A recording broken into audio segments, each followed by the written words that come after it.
Anyways, we currently have 10, 20, 30, 40, 50, 60, 70 tickets, meaning we have 7 chances to find the 10th and final villager for Nook Tits 3.0, because this is the 3rd rendition of Nook Tits. And hopefully this time around, after I find these 10 villagers, I actually start designing on this island. But you're just going to have to wait and see if that happens. So, I don't know, subscribe if you haven't already. It's round 2 of the villager hunts. So this is technically island number 1, even though it's actually island number, 31, I guess. Since it's a brand new villager hunt though, do we think the first villager of the day will be a blessing or a curse? I don't know what to make of this. I can't tell if it's a blessing or a curse. I feel like it's a mixture of both. On the one hand, we stand our bisexual king, but on the other hand, I feel like he would still cuss me off, you know? Like, ugh, like, did y'all see that side eye? He just looked at me and walked away. Hey, I'm talking to you. I have to compliment him. Oh, he just did it again. How dare he? Oh my God, Goose. If I had to give him one compliment, just one single compliment, I think I would say I really like the fact that he knows who he is. He might be a piece of shit, but he's aware that he's a piece of shit, you know? Like, I could sit here and say that he's a piece of shit. He's garbage. He probably smells like Doritos and Coca-Cola because he never showers. And he's probably worn that shirt for 4 years in a row now and hasn't washed it at all ever since he bought it. And you know, he's just out here being jobless in the middle of the woods. I could say all that, but like, he already knows, you know? So I don't have to say it to him because he's just very self-aware. He knows who he is, he knows what he serves, and he's embracing it. And honestly, I respect that, Goose. I really do. Here we are on another bamboo island. And I don't know why I always get so surprised every time I find a bamboo island, because according to the game's code, this is the most common island that you can find. Technically, percentage-wise. Oh, it's Pee-wee. Pee-wee, I think, is cool. I think he's fun. I don't know. Like, I respect him. I just feel like Pee-wee is somebody who stands on business. You know, he stands on business. He knows what he needs to do, and he won't let anybody get in his way. And we respect a confident man. Yes, we do. Island number 3. Maggie. Doesn't Maggie live? Wait. Doesn't Maggie live on my island? What? Wait, I could have sworn Maggie was a resident. Did I not? Didn't I find her in a video? Wait. Was she? I've had so many islands with the same name that I genuinely cannot remember. Doesn't Maggie live on this island currently? What are you doing out here? My compliment for her is that she is a diva. My compliment for her is that she is an icon. She's a cutie. And I think she deserves more love from the fan base. Yes, I do. But back to my confusion. Can I check my map while I'm on an island? I don't think I can. Looks like the map app won't work for this island. Why not? That's actually a really good question. Why? I know the maps are really tiny and there's like no point of having a map for this island, but like, it would have been a cute detail. I think it would have been really cool if you've already visited the island to get the map. And like, more importantly, this might be a big like unpopular opinion, but I really wish there was a way in this game to specifically choose what map you want to go to, both with Dodo Islands, but also more importantly with the Cap'n Islands. Because the Cap'n Islands main shtick, wait, hold on, before I continue, what villagers do I have on this island? My face is in the way, excuse me. Cherry, Biff, Rex, I forgot his name, Bianca, Bob, Scoot, Victoria, Olaf, and Bertha. Where the fuck is Maggie? I swear Maggie was one of these villagers. Or was she on a previous island? She must have been on a previous island, obviously.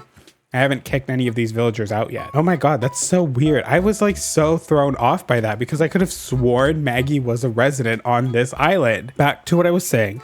Specifically with the Cap'n Islands, the main shtick for them in this game is that you're basically able to collect items. They have like specific islands where you can get specific items from. And I wish there was a way, like say you go to a star fragment island, maybe the next time you decide to go to Captain's boat thing, you get the option to revisit that island because you unlocked it. Maybe there's like a map similar to like Happy Home Paradise and you're able to pick and choose from that map and you're able to revisit. I don't know, just because like it would make getting items in the game a lot more streamlined and a lot, oh God. Of course. I make it a challenge in this video to say one nice thing about everybody I find. And I'm out here thinking yes, because I always find pretty decent villagers when I'm on these hunts. It's gonna be such an easy challenge. No, the game realized what I was doing and now they're putting me to the test. They want to test how far I'm willing to go. Truffles. They want me to try and say something nice about truffles. Truffles. If I had to say one nice thing about this diva here, I really, really appreciate the fact that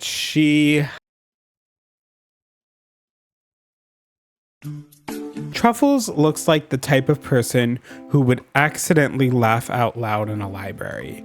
And you might be thinking that I hate people like that, but I really don't. I feel like Truffles is so extroverted and so like unafraid of things that anxiety is afraid of her. If you are a heavy introvert, myself included, I feel like if you were friends with Truffles, life would be a lot easier for you. You know, you would feel more inclined to step out of your comfort zone in social situations because Truffles is over there acting like a damn fool and not feeling insecure about it. And nobody's judging her for it, even though they all are secretly, they're not outwardly judging it. She's being so weird in her corner, doing her thing that anything you do in comparison wouldn't seem as weird. She's doing it as a favor. She says it's a favor, but we all know damn well that's just how Truffles is. But like being friends with Truffles, I think would benefit you as a person. Star Fragment Island. Okay, yeah, Cap'n Islands. I think it would be really cool to be able to revisit islands that you once visited. What's the point of making the Cap'n Islands a once a day thing if the point is to go? I mean, I guess it's because like you're going to collect rare items. You're not going to collect like, because with Nook Miles Islands, it's unlimited how many you can do in a day because you're coming here to collect common items, weeds, flowers, wood. Those are all like fairly common. Whereas like with Cap'n Islands, they are a bit more on the rarer side. Like you have the rare crops, although they're not that rare. Gyroids, I think, are rare. Bushes, star fragments, and like the seasonal items. I get that. I do. I just don't like it. I think that's just what it is. I'm just not really a fan of like making it random. This is like a feature in the game that would make collecting items a lot more convenient. Because like, girl, what if it's like February and you want to get some snow items because you're planning on making an ice rink? So it's like now you got to cycle through a bunch of Cap'n Islands until you find the winter one when you can just like pay extra. Like make it so it's not something you can easily do. You can pay extra and you can only go once a day, but you're able to pick where you want to go. Something like that, you know? Up the stakes in order to make it more convenient, I think is what I'm trying to say. Marcy, I really like her eyes. Can I just say that? I love her eyes. Like this diva, the fact her mug stamped and like the fact that she was able to replicate it to a T on her baby over there. Mama, she would win the makeover challenge with this. Like, are you kidding me? She has no nose. Look at her lips. Oh my God, wait, girl, look at me. Her lips, those are luscious as hell. Damn, she got big, nice lips. Damn, Marcy, turn around. Does her baby have the lips too? I don't think her baby has those big luscious lips. Mama, did you get pumped? Who's your doctor? Like the fact that her baby doesn't have the lips, but she does. Who's your surgeon, girl? How many milligrams did you get? Is it milligrams or milliliters? Can you do this? Genuine question to people with lip fillers. Can they do that? Because if they can't, how do they kiss people? Oh. God, oh my God, I just got flashbacks to New Leaf. Whoa. If you're actively playing an older Animal Crossing game and playing New Horizons at the same time, is it always weird when you see one of your villagers from that game in this game. Like with New Leaf, I like New Leaf, it's okay, but like imagine like Wild World, seeing a Wild World villager in New Horizons, the jump in graphics might throw you off. Like, why is he so smooth? Why is he so animated? Oh my god, it looks weird, it looks cursed. I miss the crunchiness from the New Leaf graphics. It makes him look like he honestly looks a little more normal here. It's interesting. Oh my god, Jitters. I love this shade of green. Like Jitters and I, we do have personal history because I have him in my New Leaf town. And if there's one thing that I learned from Jitters after living with him for many months and basically being his neighbor, he's a real one, honestly. He really is. He's just super cool. He's kind of weird and I feel like he hasn't slept in 3 years. But aside from that, I still respect him. I still think he's cool. He's also literally like my color palette. Blue, green, yellow. That's like my personal color palette as well. Shout out to Brazil. Every time I see him, I just think of Brazil. Honestly, being associated with Brazil, I feel like is a compliment in itself. Island number 7. It's another Money Rock Island. I did say earlier that I was broke in this game. Who the hell is that? Oh, it's Tasha. Ooh, I actually do like Tasha. I think Tasha's dope as hell. Honestly, I feel like Tasha is like that news anchor. This is now island number 8. Oh my god. Please. I don't want to compliment her. I don't. Honestly, she gives Karen vibes. She gives like sweatpants and Ugg boots and winter vibes. You know, those people. No offense if you're one of those people, you're probably fine. You watch my videos, so I know you're cool. Snooty, what is there to say about her? I don't know. I need to say one good thing. I love the shade of yellow that's on her tails.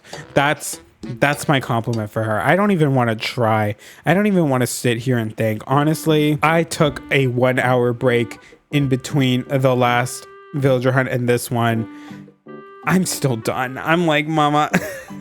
And like what? We're not even on ticket number 40 yet, I don't think. It's a good thing I'm not planning on going all the way to 100 this time around, but like I just want to find a villager that's decent enough to live on my island and go from there. You know, it's as simple as that. Like I just want to like blast through these next 2 tickets to get to island number 40, but I'm still gonna have to look at the villagers so that I can give them a compliment because I made a pact with myself that that's the challenge for this video. Here we are on island number 9.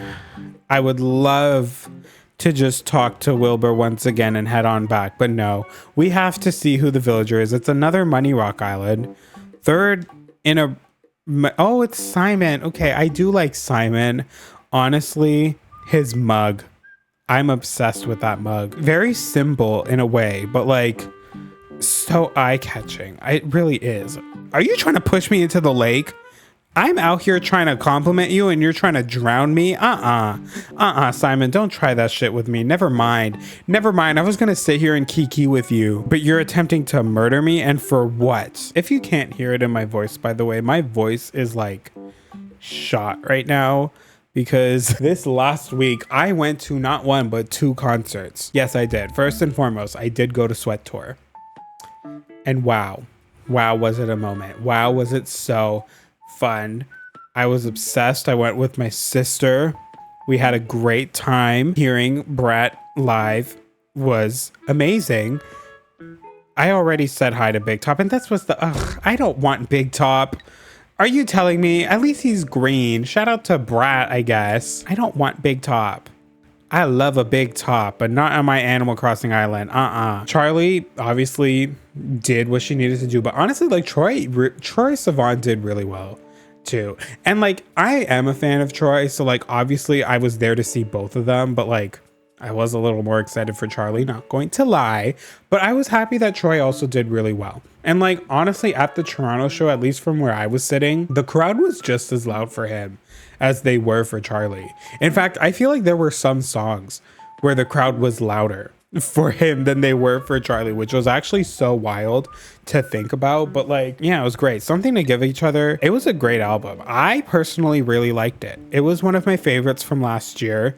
Honey is one of my favorite songs from Troy, and hearing that live, yes, I would include videos of the Sweat Tour, but oh my god, the strobe lights. This dude, I had a migraine the next day. I'm not epileptic. I'm not like, for me, like flashing lights, strobe lights, I can handle them to an extent. That extent was reached at the sweat tour. Let's just say that. Oh my God. I was in the seats, like in the 100 section at Scotiabank, and it was so loud from there. My ears were shot. My ears were shot. My voice is still shot from screaming and singing. This is Tammy with an I, or is it Tammy with the Y? It's Tammy with an I. Why are there two Tammys in this game? I do love Tammy though. Honestly, again, like another villager with like great aesthetics, like the yellow and the black and white tail. Like this is a diva. Look at that mug. It's so muggy right now because of Miss Tammy over here. Tammy with an I. Shout out to her. But yeah, like obviously Brat. Brat as an album, like wow. We all know I'm a big fan of Charlie XCX. I am. Love her down. Brat was an album, and just like wow, I'm so happy to see her getting the success that like she truly deserved, honestly, this entire time. And Brat's great. Is it my favorite Charlie album? You're gonna have to get back to me on that one, because I did really enjoy it, obviously, but like I think How I'm Feeling Now still just has like such a special place in my heart. That's still my favorite Charlie album. It really is. And honestly, if you did only start listening to Charlie because of Brat, and you did enjoy Brat, like definitely go check out How I'm Feeling Now. It's not even just the album itself. It's just like the overall era. Like the fact that this was right when the quarantine started back in 2020. She made the album in 5 weeks. Like 5 weeks. It took her 5 weeks to make one of the best albums in her discography. And like the fan base and the community were so involved from the get-go. She literally did a Zoom meeting to announce that the album was coming out, and I was in that Zoom meeting. Yes, I was. And like the Forever music video were like fan submitted videos. I remember that. She had fans draw and like create album art for each of the singles that she released too. And I don't know if she still sells them, but she did sell like multiple versions made from many different fans on her store for a very long time. It was really cool. And just like overall, the album like is such a quarantine album, and it just kind of reminds you of like the warm, fun parts that came from quarantine, the parts that you want to remember, because obviously nobody wants to remember that time. This is Tank. It's a good thing he's walking away from me, because I really can't think of another compliment again. It is so hard. It is so hard to say nice things about these characters. Even someone as simple as Tank. He's so like, there's nothing downright bad about him. There's just also nothing downright good about him either. He's kind of just like a neutral villager to me, you know? I have no thoughts, neither positive nor negative. He's just here. And honestly, I guess the compliment is that he's just here, you know? He's not causing any trouble. He's not causing any like negative impact. He's kind of just a villager that exists in the game. He's not somebody that makes you want to delete your game. He's not somebody that tarnishes the legacy that is Animal Crossing. You know, he's just here. He's here and he's well. Can that be a compliment? I think it's a compliment in my books. I'm gonna count it. But yes, Brat, I mean, like, I would say it's my favorite album overall of the year. I guess we're going to talk about albums now, because I was going to talk about tour. We'll get to the other concert that I went to when I get to that album. Is it my favorite album of the year? It's up there for sure. I don't want to like have a concrete album of the year yet until the end of the year. I like to really decide on that in December. But there were some really great albums that came out this year. I think we all know that. Like, we all know that, okay? First of all, technically, I'm going to start with an album that actually came out last year, literally a year ago. Rise and Fall of a Midwest Princess. I told y'all in the final video of 2023 that I made, I said Chapel Roan had one of the best pop albums of 2023. And boom, look, she blew up, rightfully so, and is now having a great career. She's going through a lot right now. And honestly, I really want people to leave her alone. But like, I still love her. I still fuck with her. Pop excellence. It is an excellent debut album. But yeah, it came out in 2023. So I don't actually know, like Grammy wise, will it still be considered the album? I know Good Luck Babe can be because it came out in April. That is a great song, I will say. Definitely a great song. Annabelle is wearing the same shirt as Goose and she is rocking it.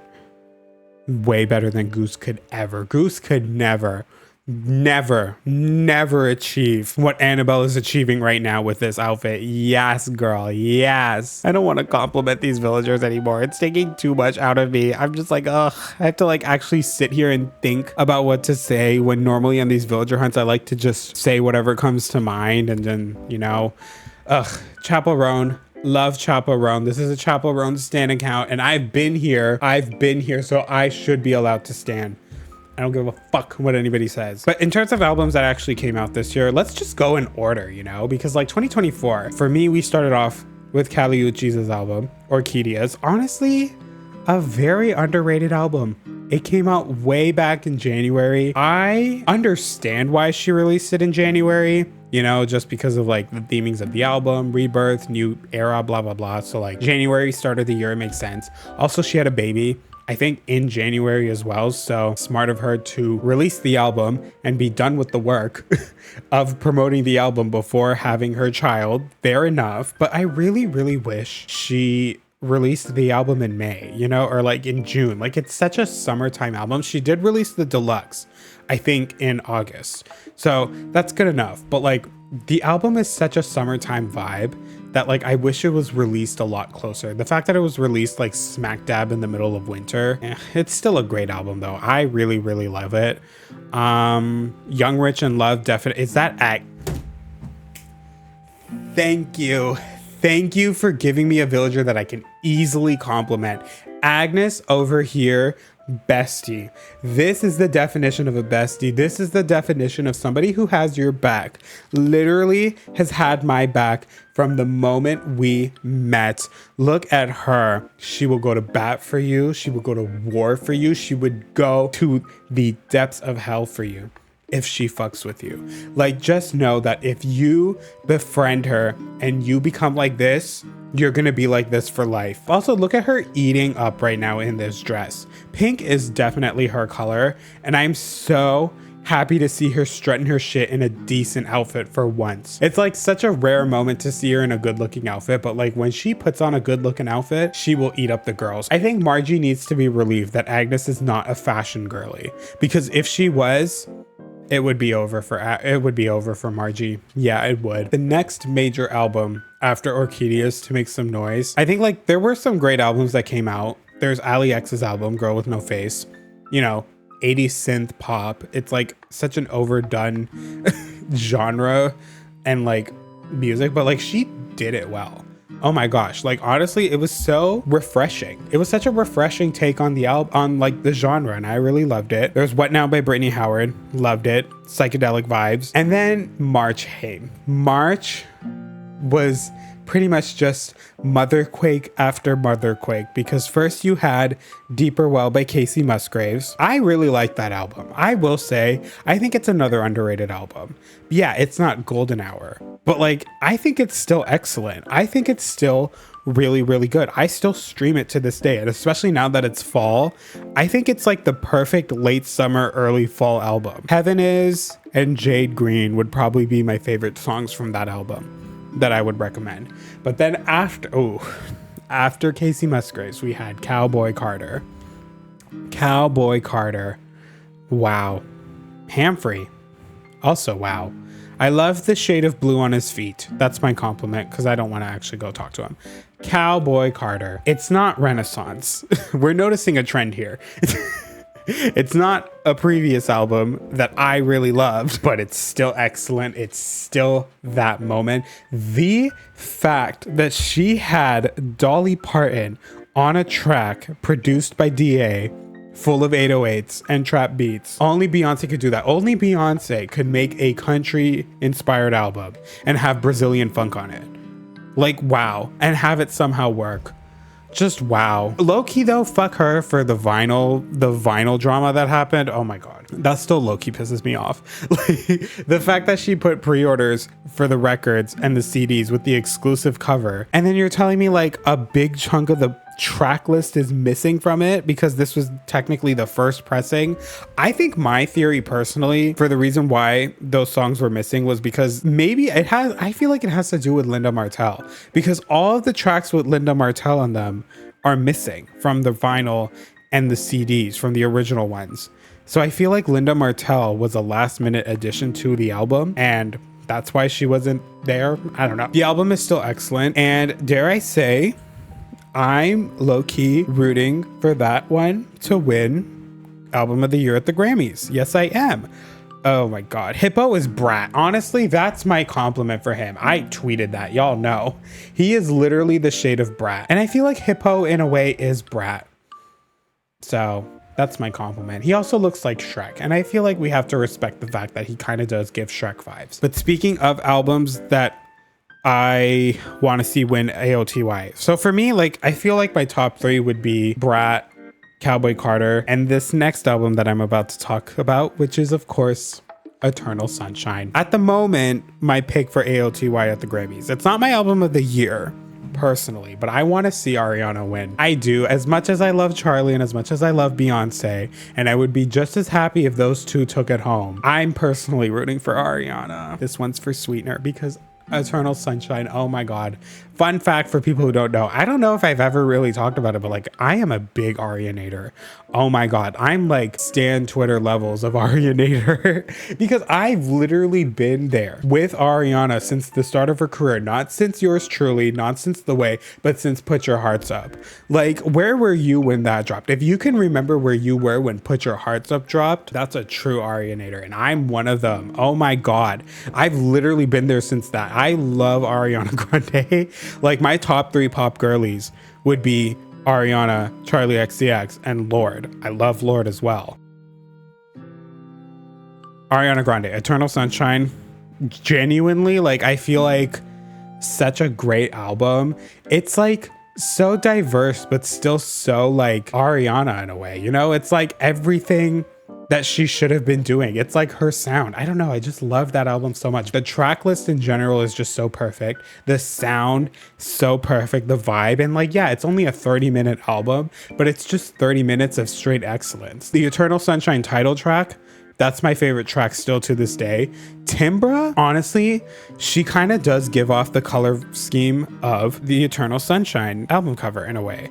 Like, her face is the ponytail, her fur is the background, and the red are the gloves, and the green is from the success, because green equals success, and Ariana Grande is successful. I really wish to this day, even though it's most likely not going to happen anymore, I really want Tinashe to be on a remix of the title track of Eternal Sunshine. That's my one wish, because I feel like Eternal Sunshine, that song specifically, is very Tinashe vibes to me, very Tinashe coded. It sounds like something that would be on Songs for You, you know? So it's like, I just feel like if Tinashe hopped on, it would go so hard. It would. Also, and like, it would make up for the fact that like Ariana was supposed to be on X, which is a Tinashe song off 333, her best album, but then that never happened. So it's like, ugh, could have been like such a full circle moment. And for those wondering, I do have the vinyl. Wait, I need to show it. Look, that's her on the couch. I think the couch cover is low-key the best one, by the way. Like, can I just say that? I really like this cover a lot. I don't care what people say. It's one of my favorite pop albums of the year for sure.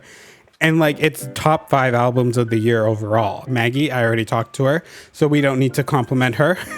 This might be like a little like, ooh, because it's ironic because I literally just went to his show, but Conan Gray, he dropped Found Heaven. And like, we all know, I'm a big fan of Conan Gray. Again, another artist that like, I've literally been there since the beginning. I used to watch him on YouTube back in like 2016, 2017, when he was just like a wee little boy in Texas. He's a year older than me. It's so weird referring to him as like, oh, wee little baby boy, because he's older than me, which is crazy to think about, that Conan Gray is older than me. I don't know why. I feel like we're either the same age or he's younger than me, but he's older than me by a year. I went to the Found Heaven tour on Monday. Shout out to anyone that was there.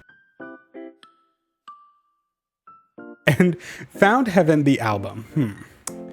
I did enjoy it, okay? I'm not going to sit here and say it's a bad album because it's not a bad album. There was nothing, again, I talked about it earlier with the 80s synth sound. It's like such an overdone thing by this point that it's like in 2024, you really have to go out there with it if you want to like make an impact. Otherwise, it's just going to kind of be a decent album. And I think Conan Gray's Found Heaven, like I enjoyed it. I liked it. After listening to it live, I definitely appreciate it more. Rowan looks like Frosted Flakes guy. That's my compliment.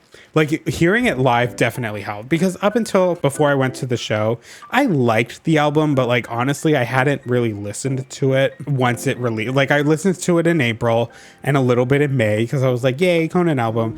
But like June, July, August, this month even, I was kind of just like, yeah, I haven't really went back to it. But after hearing it live, I definitely have started going back to it more.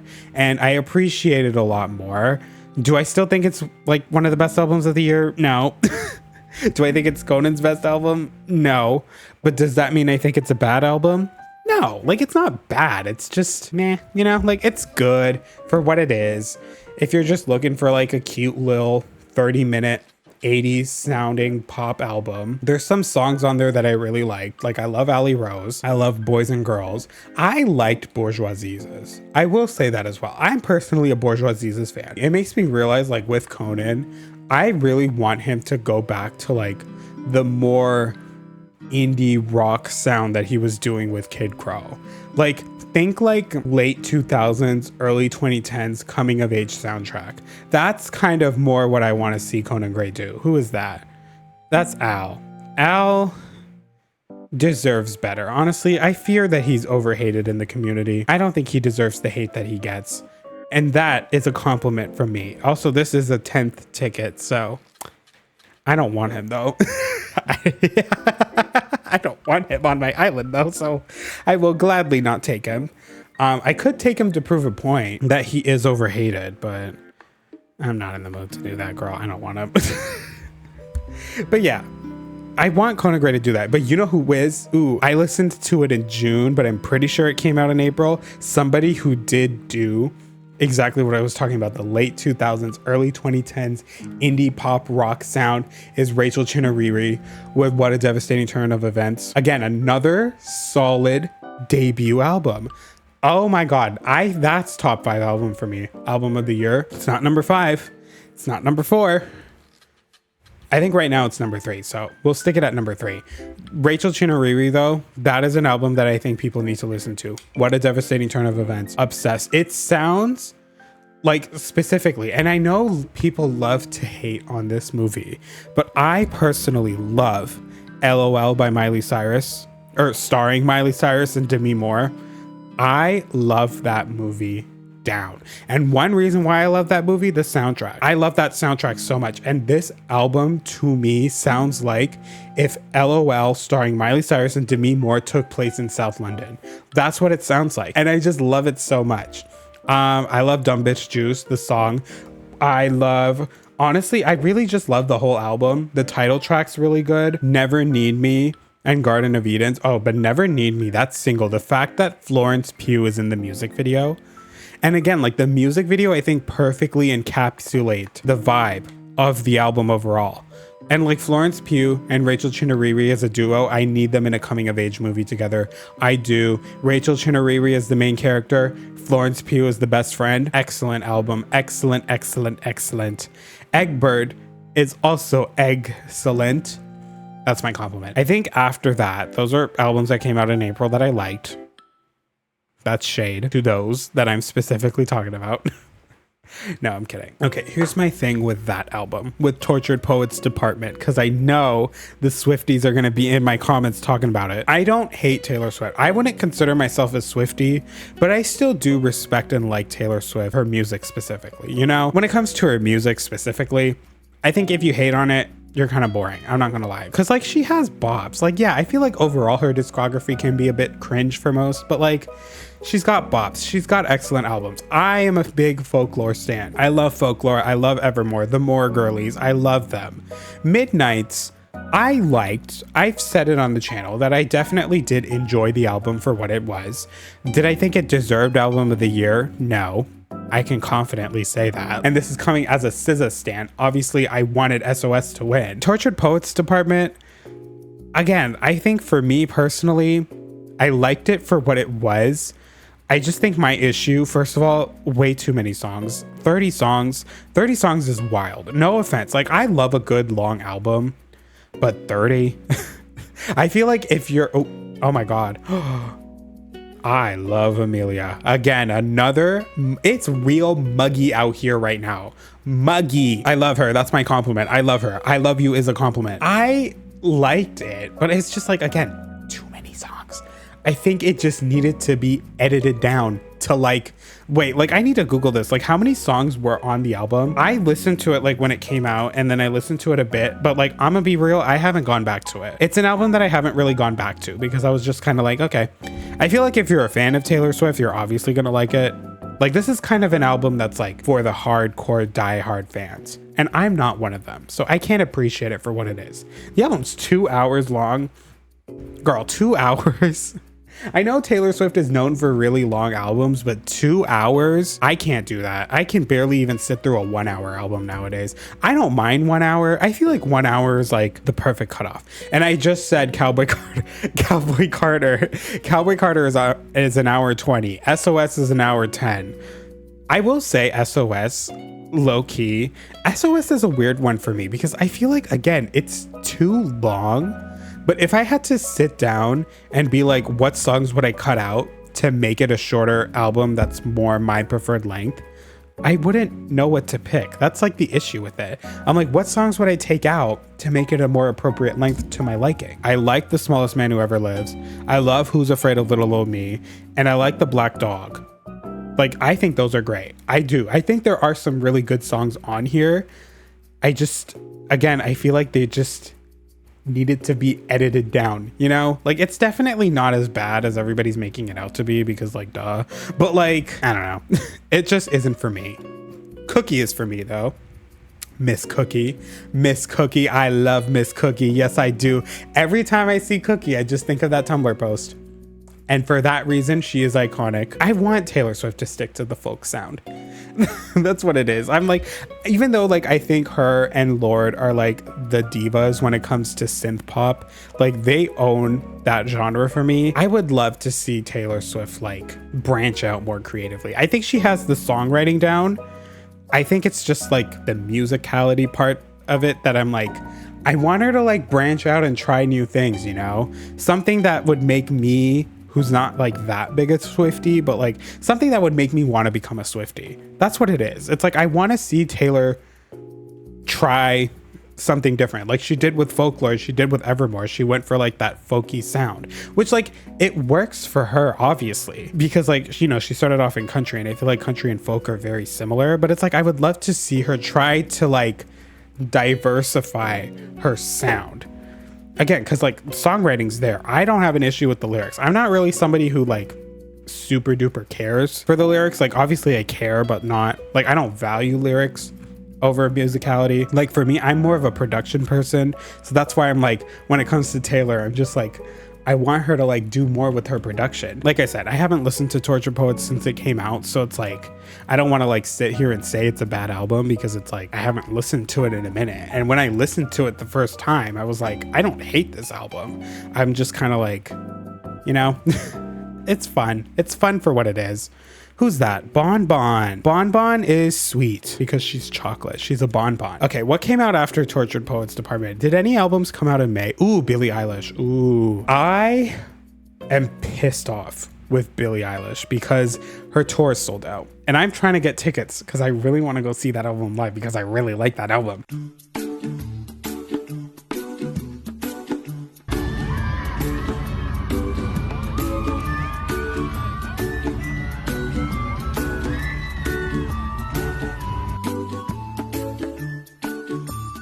This is an interesting one for me because I'm like, I really like the album, but now that it's been 5 months, I'm like, do I like it more than her previous bodies of work? I don't know, because it's like, I really like the album, but then I go back to listen to Happier Than Ever and I'm like, wait, Oh my God, I forgot how good Happier Than Ever was. Happier Than Ever, the title track, first of all. The first time I heard it, lives were changed. Let me just say that. But I will say though, aside from that weird tangent, it's still a great album. It's still really great. I really like it. Chihiro specifically is definitely one of her best songs of all time. It's my favorite song off the album. And like, hello, it's inspired by Spirited Away. And as we all know, I love Studio Ghibli. Look, I literally have the postcard set right here. Oh my God, that I bought off Amazon. Oh my God, look, that's Chihiro right there. I also really like Blue. And this might just be my Blue bias, because for me, any song, this is actually so weird. Any song titled Blue and any song titled Honey. Speaking of honey, Miss Maple, she definitely loves honey because she herself is a honey. Any song called Honey, they're instant bops, instant hits in my house. Honey by Troye Sivan, Honey by Halsey, Honey by Kehlani, Honey by, well, Pure Honey by Beyonce, Sweet Honey Buckin' by Beyonce. Like, they're all excellent. And then Blue. Blue by Jon Bellion is one of my favorite songs of all time. Blue by Billie Eilish, I really loved. Also, just like the tie-in. This is one thing that I've noticed after streaming the album. The first track, the middle track, and Blue all have very similar melodies. And I love when albums do that. They repeat the same melodies throughout the album just to make it more cohesive. Ooh, another random detail that I want to point out. This is about Ariana Grande. This is not about Billie Eilish.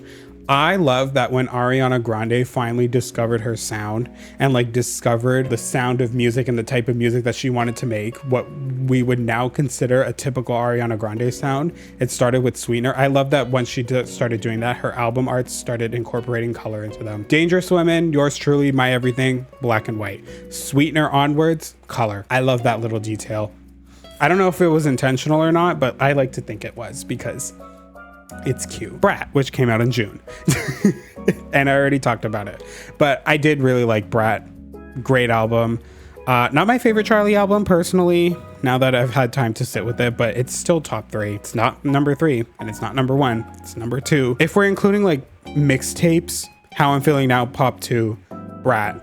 But if we're not including mixtapes, How I'm Feeling Now, Brat, self-titled. That's my top 3 for anybody wondering. It's so wild to see though, like just how much of an impact it actually had on everything. Like, it's like, as a fan of Charlie XCX and as someone who's loved her for so long, like I never would have seen that coming. I don't think anybody saw it coming, just how much of an impact she had.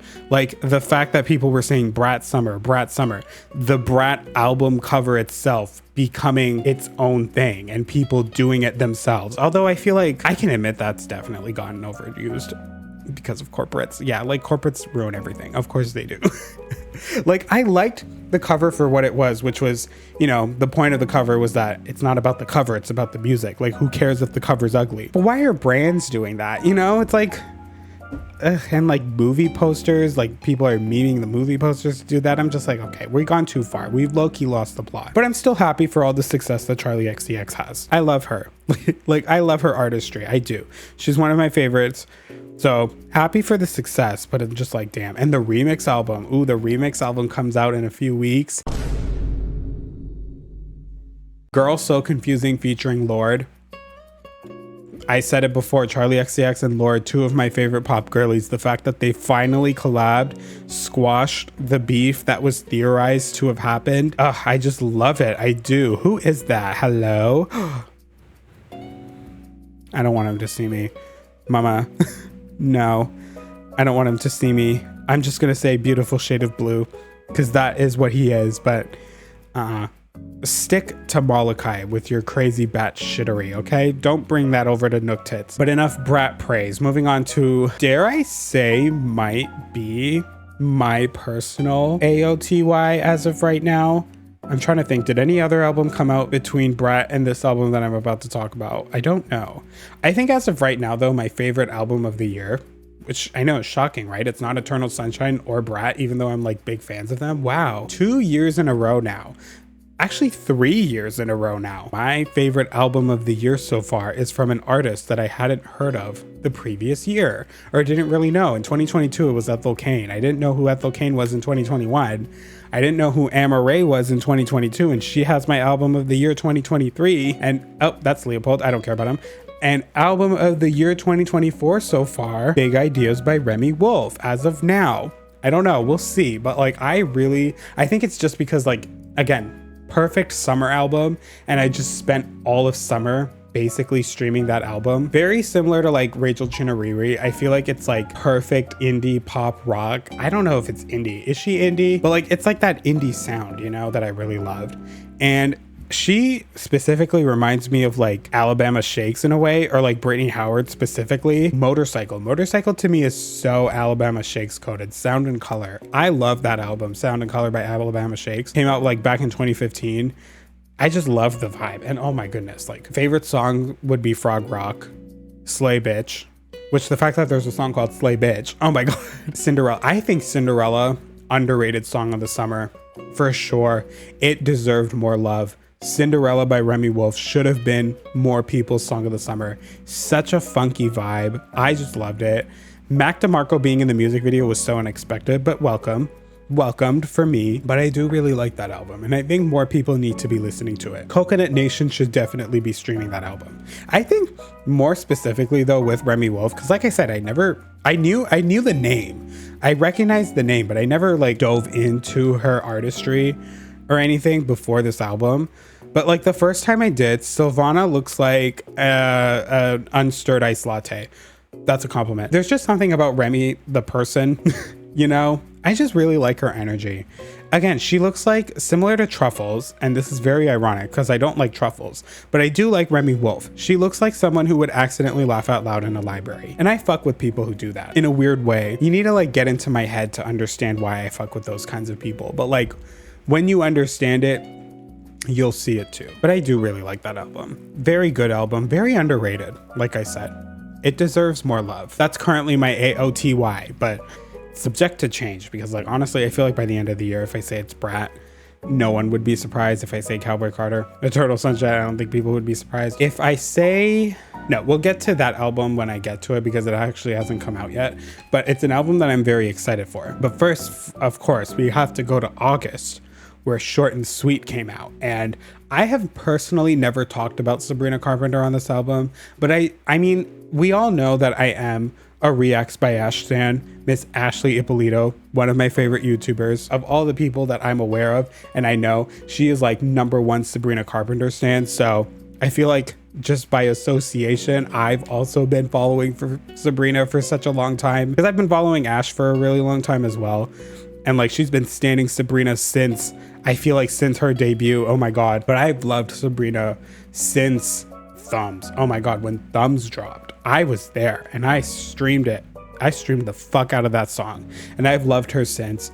I think Singular Act 1 was such a great album as well. Loved it. Act 2 was great. Emails I Can't Send though.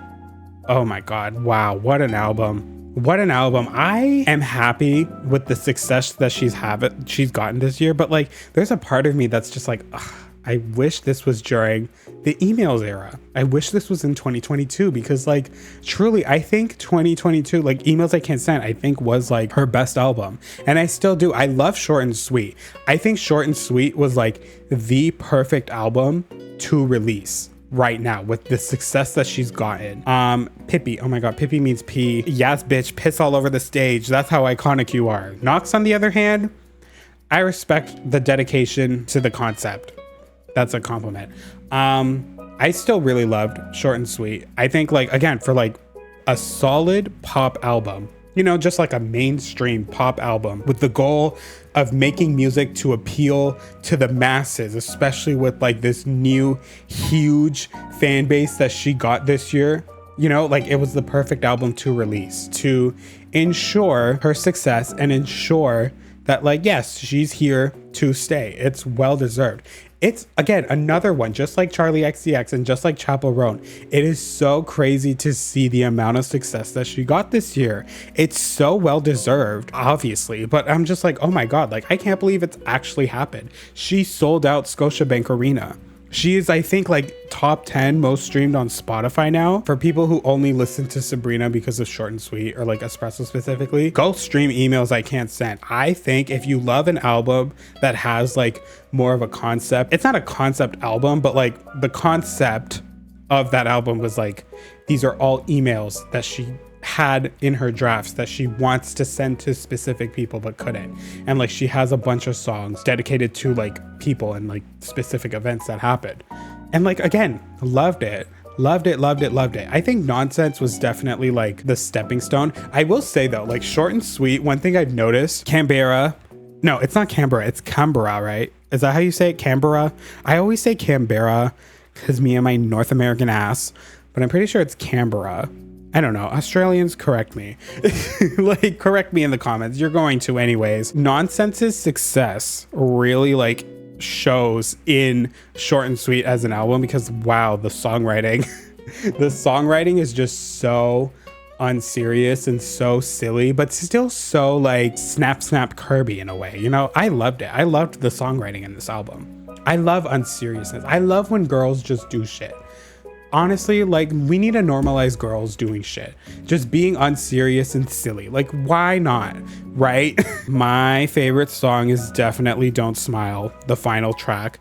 Very like lo-fi, kind of R&B-ish. Loved it. It's very much, it reminded me of All Night Parking by Adele, which I think is one of my favorite Adele songs. It came out recently. It's from 30, but like very similar vibe, and I think that's why I really liked it. And of course I love Good Graces, like duh. Good Graces, I think, great song. But Bedchem, like hello, Come Right On Me, I mean Camaraderie, only Sabrina Carpenter would put that in a song for sure. There's no one else that would do that. What an A+ genius lyric, like Shakespeare could never. Sylvia, I love the mullet, honestly. Yeah, that's it. That's all I have to say. And the fact that her child has a mullet as well, we love that for them. We do. I feel like she would be low in a Drag Race Makeover challenge though, because the execution, perfect, obviously stamped her brand onto a different person, but like her brand's ugly, so she would be bottom 3. Although given recent makeovers on Drag Race, she would probably be the winner. So who's the villager? Eric, another new Leaf friend. Oh, this diva. I love him for sure. I don't think any album that I listen. Oh my God. I forgot about back in May, Dua Lipa's album. And that's so sad because I've been such a radical optimism defender. How could I forget about the album? And I'm remembering right now in August, I forgot about August Tinashe's album. I was literally just talking about Tinashe. How did I forget Quantum Baby? Tinashe's another one though. She had like such great success with Nasty, right? Such a great song. I hate that it didn't translate onto the album though. Cause like Quantum Baby, I think is such an excellent album. It really is. Like people need to stream it and it's only 20 minutes. So like, it's not going to take up much of your time if you go stream it. Ugh, I don't want to fucking, I don't know. No. The compliment, I love that she got a reaction out of me. Let's just say that. She didn't even have to look at me and I knew who that was. Yeah. But yeah, back to Dua Lipa's album. I am a radical optimism defender. Yes, because I agree with everybody who was like, she should have stuck to the psychedelic woozy sound. I thought so too. I thought it was going to be full on psychedelic pop. And then all of a sudden, bam. The album cover review. I didn't mind the album cover, but I think the thing that really threw everybody off was just the change in the color palette. I think that was like the first sign, and that's the reason why everybody is so thrown off, because I feel like with Houdini and with Training Season, who's on here? Oh, Prince. Prince is actually really cute. That's my compliment. Like it was what, like black, white, and red, I feel like were the main 3 colors that stood out to everybody. And like she really made her red hair be the noticeable thing. It's like, oh my God, Dua Lipa has red hair now. You know, like Dua Lipa is definitely an artist who changes up her hair for every era. Like debut era, she had just black straight hair, and then Future Nostalgia, she went blonde and like did like blonde and black at the same time. And now for Radical Optimism, she went red. And I feel like her hair really was like a focal point of the era.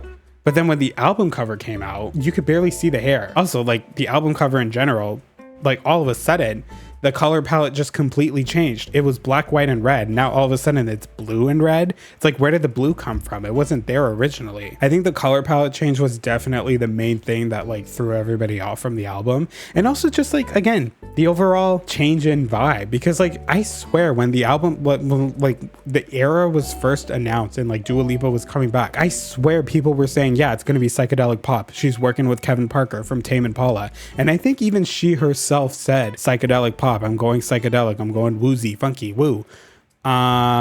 Peaches. She's cute. There, compliment. But then all of a sudden, it's like basically Illusion, because Illusion was when I think the album art and everything was fully revealed. It's beachy summertime vibes, which there's nothing wrong with. I love a good beachy summertime album. I eat that shit up. Last year, Janelle Monáe dropped an excellent beachy summertime vibe album, and I feel like Radical Optimism is a more pop version of that album, and I think that's why I really like this as well. But it's like, why the change? You know, why the change in the marketing? Why the change in the vibes and the era? Everything, like, what was that all about? You know, it just felt so like sudden. And it's like, honestly, I think Houdini and training season specifically, I think does go with the album. Houdini, I don't know if it really does go with the album. I think it does, but at the same time, I'm like, does it really go with the rest of the album? It's kind of like Yes and from Eternal Sunshine, because I thought Yes and still fit into the album, but at the same time I can see why it couldn't, and I'm just like, I don't know. I think like had she just stuck to beachy summertime vibe marketing the entire time, I don't think people would have been as like thrown off and confused by the album, because like I said, I think the album was still really good. I really like it. It's not like one of my favorite albums to come out, but I still enjoy it for what it is. I still stream it. Summer's done. We're basically headed into fall and I'm still streaming the album. I think it's great. You know, one thing that I can appreciate as well, I'm not fucking, no. One thing I can appreciate as well is that like, I like that she kind of is like, yeah, you know, future nostalgia, that's my magnum opus.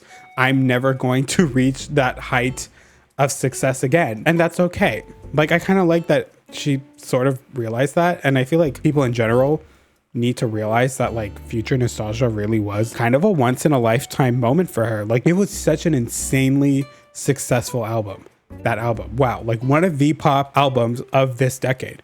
One of the best pop albums, I should say. I like that she wasn't trying to one up the album, you know? It's still a good album, but like, yeah, it's not better than Future Nostalgia, and that's okay. It's very like Solar Power by Lorde in a way. Solar Power, an excellent album. I think it's a great album. It's not Lorde's best album, but it's still good. And it doesn't have to be her best album. She already has a best album. Why does she need another one? I've never really been a fan of like expecting artists to constantly one up their previous body of work. Like sometimes it could be, and like there's also just the idea of like there could be people out there who absolutely hated Future Nostalgia but love Radical Optimism. I know there's people out there who hated Melodrama, which is wow, crazy. But there are people out there who didn't like Melodrama but loved Solar Power, you know? And I feel like that's the same for Radical Optimism, because at the end of the day, music is subjective. There's no objective way to like music. I feel like it's kind of Marlo, Mafia Bus, he knows how to use a gun. That's not a compliment. I hate guns. He's a man that, no, that's not a compliment either. Oreo, no. Black and white, no. I love that he's short, but he still has the confidence of a tall, big man. There, that's Short King writes. I forgot what I was saying. Music is subjective, blah, blah, blah. We don't need to like one up our previous albums. I feel like it's hard to notice that, especially in like the pop space, because the goal of pop music is to appeal to the masses and make a lot of people like music. That's the point of pop music, popular music. That's what it stands for. So I feel like it's always so like jarring to realize that in that space. But like when you venture out of that space, you kind of realize more like, yeah, you don't have to like everything. And some people aren't going to like the shit that you like, and that's fine. Because at the end of the day, we live in a society. My goodness, I don't know how long I have been talking about music, but I'm not done yet because there's still one more album I want to discuss. And that album hasn't come out yet. But honestly, I would say as of right now, it's one of my like most anticipated albums. For sure, it's Halsey's album, The Great Impersonator. I'm so excited for that album. Big fan of Halsey. Love Halsey down. I think their artistry is really cool. I also do think Static is really cool, and I wish this was the 10th ticket of the stack so that I could take them, but I can't. Static is purple, Static is electric. Static would make for such a cool ass electric gym leader. Did I, in my Animal Crossing Villagers as gym leaders video, did I make Static the electric video thing, or was I like trying to be all quirky smart and being like, oh, you might think I choose Static, but I'm choosing this villager instead? I don't remember. Yeah, Halsey's album, I'm so intrigued by, because like the concept of it alone is so dope. Them being like, oh my God, what if I had debuted as a pop star in previous decades? Would I still get sick? Would my life still be the same? It's such like an interesting thing to look at. And honestly, I'm so surprised low-key that like we haven't gotten a decades album yet. My theory was that it was going to be a decades album when the singles dropped, because the first one was The End, and the end was very 70s, you know, the aesthetics, and then the tonal shift from that album, or from that song, to Lucky, and all of a sudden Lucky was like very Y2K, very much like 2000s pop star. And I was like, whoa, are we doing more than one decade in an album? And boom, that's exactly what's happened. Ooh,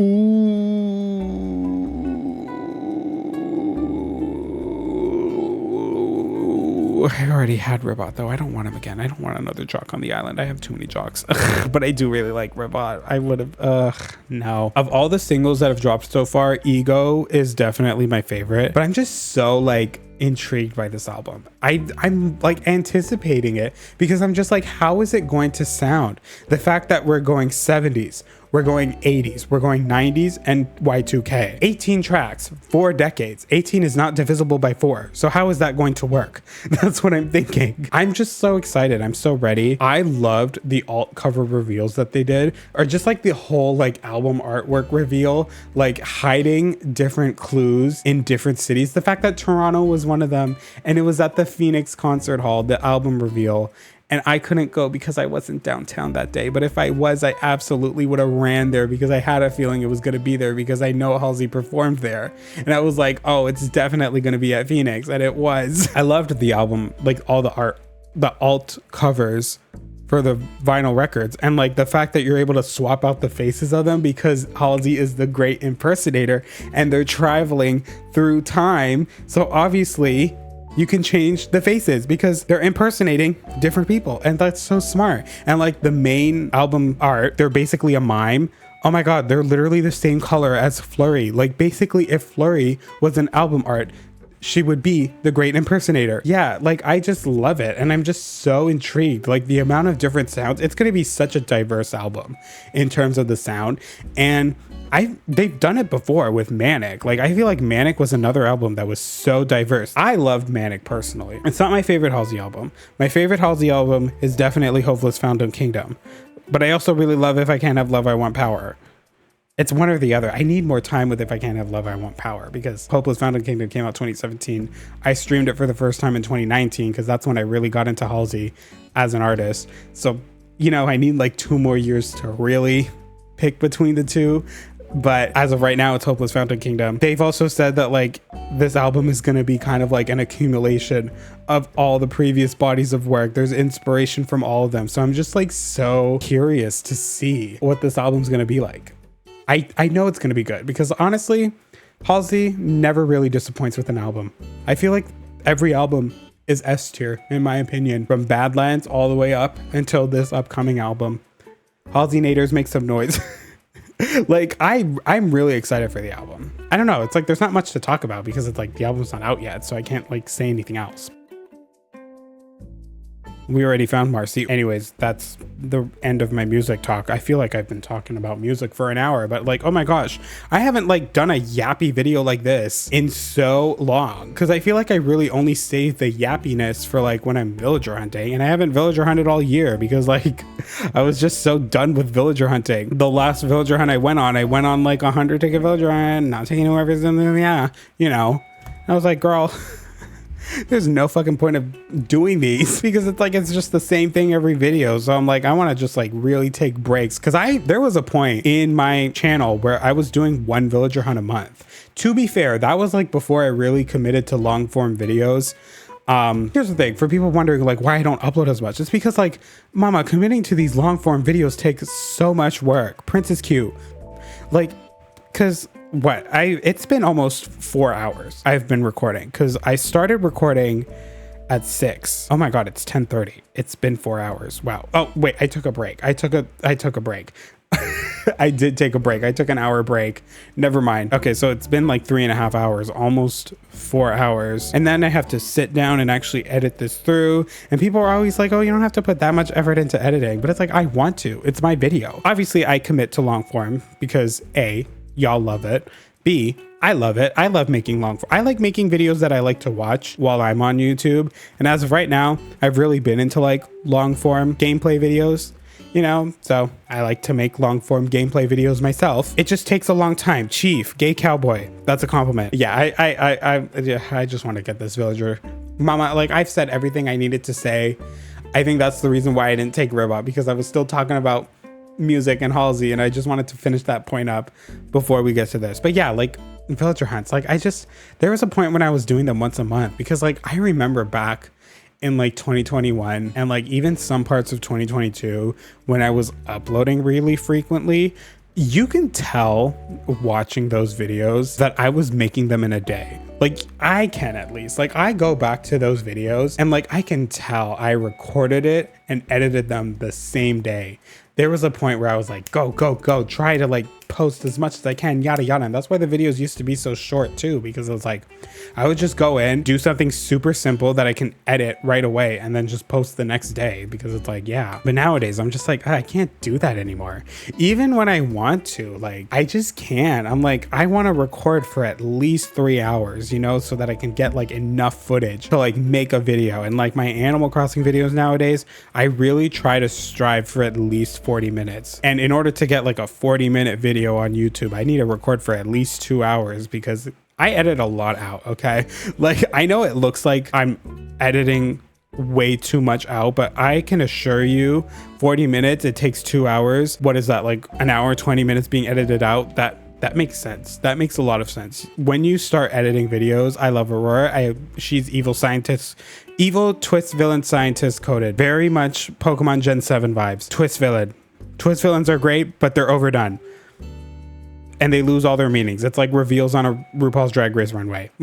Once you expect them, they get boring. And you start to expect them because they're overdone. Once you start like editing and just like making videos in general, you realize like you actually edit out a lot more than you realize. Like, especially once you really start to get into it, you're like, oh my God. But especially when you've been doing it for as long as I have. I know like the regime, and I know exactly what I expect from every video I make. I'm just like, I'm gonna have to edit out a lot of this, because there's also just like a lot of parts where I'm just like not talking. I'm mostly editing out parts where I'm just silent, you know, and parts that are not engaging, you know, parts that I'm like, people are gonna skip through this. Right? It's like the people are most likely going to skip to this to get to the point. So it's like, why not just get them to that point without them having to skip the video? Because like retention rates things. Wendy, love her shirt. That's the compliment. And I love her. I do. Diva. Nostalgia in a way, honestly, because like I've had her in New Leaf and I've had her in City Folk. She's one of those villagers that like I feel like I always have. And I'm pretty sure I had her on one of these Nook Tits Islands as well. So it's like, every time I see her, I just think Animal Crossing. When I think Animal Crossing, I could think Teddy, I think Wendy, I think Bob, I think Anka for specific reasons. I think Marshall, like she's one of those villagers for me. I can officially say though that I am done with this villager hunt. I would like it to end. I think we're just gonna, oh my God, I pressed down. How the fuck did that not work? This pro controller wants to see me be systematically tortured. We're basically doing a countdown, but this time around, we're gonna count down by complimenting the villagers on this island. That's the kid. He reminds me of pop music. He is very pop star coded. Male pop star coded. Oh God. No. Why did I run backwards? Oh my God. Island number, I don't remember the island, but the next island, the villager is Poncho. That's not Poncho. That's Pancho's older brother. Oh my god. For the first time, I'm actually blanking out. It's Groucho. Never mind. I remember. I love bears.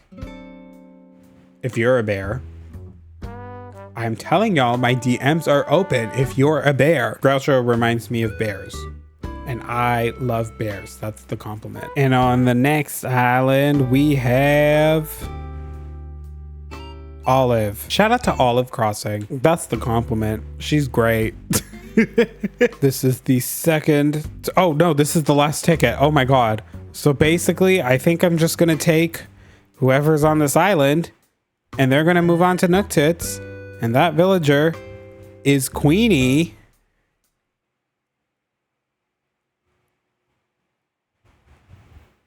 Queenie's a queen.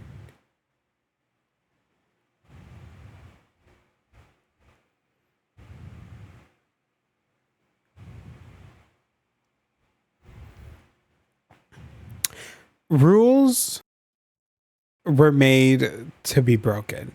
I truly believe that. I said that today the rules were I had to compliment every villager I found. Queenie's a queen, that's a compliment. And I can only take things that are divisible by 10. That was the 80th ticket. 80 is divisible by 10. Now we're headed on to the 81st ticket. And 81 is technically divisible by 10. It's not a whole number, but it's 8.1. I knew that. Why did I have to calculate that? Oh my god. I knew it was 8.1. 8.1, though not a whole number, is still a number. So I think we're going to count that. We are going on to ticket number 81, and we're going to see if there's a better villager. I love that I said I don't care what villagers I get, and yet I clearly do, because I could have just taken Queenie, but I didn't. And for what reason? I don't know. Who is this? I don't want her. She's on my New Leaf Nook Tits town, you know? I think one Soleil is enough. Girl, I need this video to end. Oh my goodness. I do. At this point, I've been going on for way too long. I'm almost out of frame because I'm just done. We need to just take whoever's on the next island. If it's a good villager, then great, that's a win. But if it's a bad villager or just a boring villager, can you guys just like pretend it's somebody iconic and somebody wild? Like, oh my god, who's the current #1 villager? Wait, I want to Google this. Can you guys just pretend it's Marshall, who is currently the #1 most popular villager in the game? The villager on this island is Marshall. For sure, it's definitely Marshall. The current #1 most popular villager. See, you guys, it's Marshall. Guys, Marshall's moving onto my island. Oh my god. Oh my god, let's all freak out. Marshall is totally moving onto the island right now. Whoa. You guys, this is wild. The #1 most popular villager in Animal Crossing New Horizons at the moment is about to enter my island. That's crazy. That's amazing. Can we all celebrate that in the comments, please? Whoa. Whoa. Oh my god, he's coming. Yes, he said yes. Oh my god, the Marshall is in Nook Tits. Welcome to my new abode, eh? Apologies for the mess. I'd tell you how to make yourself at home, but it looks like my home was hit by a moving truck. Ha ha ha. Not to worry. I'll get her straightened up in no time. Where's Bob? I want to have one normal conversation with him now that he's on the island. Nook Tits is the perfect size. Too big to see across, but too small for a sea monster to attack. We've got a ladder. I love ladders. Ladders make you taller than you are without needing to buy new legs. I can't believe Bob is on my island. Like, this is so wild. Bob and Marshall, two of the most popular villagers in Animal Crossing New Horizons, have moved on to my island. Can you please look at the fucking camera? Like, thank you, Bob. Oh my goodness, how difficult. No, look at me. Look at me. Stop, look at me. Girl, why does he keep looking away? Hello? Look at me.